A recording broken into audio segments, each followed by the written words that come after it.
দাড়িপাল্লায় vote দেওয়া মুসলমানদের জন্য হারাম।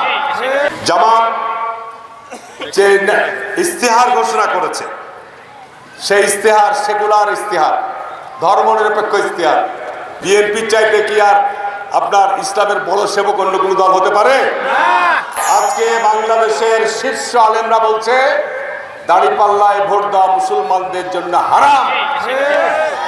এটা কোনো ইসলামী দল নয়, একেবারে পরিষ্কার কথা, আমার কথা নয়। গতকালকে জুম্মার নামাজে বিভিন্ন জায়গায় জামাতি মাওলানা বিভিন্নভাবে ইনিয়ে বিনিয়ে খুতবা দিয়েছে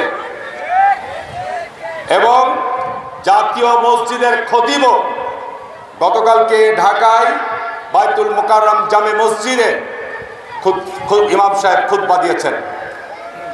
আমার কাছে তার ভিডিও আছে। উনি কি বলেছেন?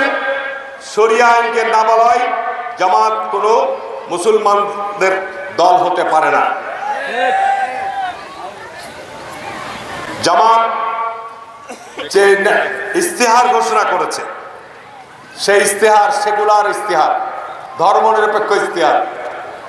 আর আমাদের ইস্তেহার, শহীদ রাষ্ট্রপতি জিয়াউর রহমান একজন মুক্তিযোদ্ধার সন্তান, উনি পরিষ্কার বলেছে যে আমরা নির্বাচিত হলে আমরা আগামী দিনে জাতীয় সংসদের অধিবেশন করে আমরা পাশ করব, বাংলাদেশের রাষ্ট্র পরিচালনার মূলনীতিতে নিয়ে আসবো, যিনি জিয়াউর রহমান করে গেছিলেন। রাষ্ট্র পরিচালনার মূলনীতি হবে আল্লাহর প্রতি অবিচল আস্থা, বিশ্বাস হবে রাষ্ট্র পরিচালনার মূলনীতি।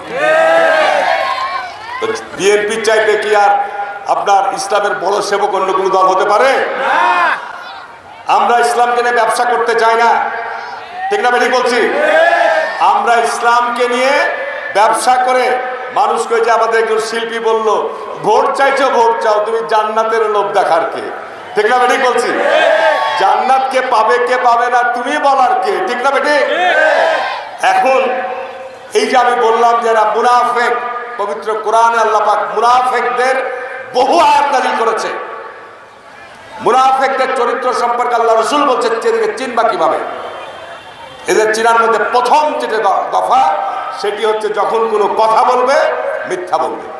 এটি হচ্ছে মুনাফেক চিনার নিয়ম, আপনার সবচেয়ে বড় পরিচয়। আজকে জামাতের শীর্ষ নেতা জনাব ডাক্তার শফিকুর রহমান, টাটকা কথা, বেশি দিন কেন নয়, টাটকা কথা উনি বলেছেন না প্রকাশ্য জনসমুদ্রে, জনসভায় বলেছে না, বলেছে যে স্বাধীনতার ঘোষক কর্নেল অলি আহমেদ। ঠিক না বেঠিক? কথাটা কি সত্য না মিথ্যা? তাহলে জামাতের আমির যিনি প্রধান, তিনি যদি মিথ্যা কথা বলে তাহলে দলটা মিথ্যাবাদী হয়ে গেল না? আমি একটা কথা বলছি, আমাদের লতিফুর রহমান চাঁপাইনবাবগঞ্জের, আপনার যখন আমরা ভোট করিনি তখন এমপি হয়েছিল, তাই না? সে বলেছে আমি নাকি 4 বছরের দণ্ড নিয়ে ঘুরে বেড়াচ্ছি, আর 50 লাখ টাকার দণ্ড নিয়ে নাকি আমি ঘুরে বেড়াচ্ছি। যদি আমি এই জনসমক্ষে বলে গেলাম, যদি এর কোনো তথ্য প্রমাণ ডকুমেন্ট দিতে পারে, আমি নবাবগঞ্জে জুতার মালা নিয়ে ঘুরব।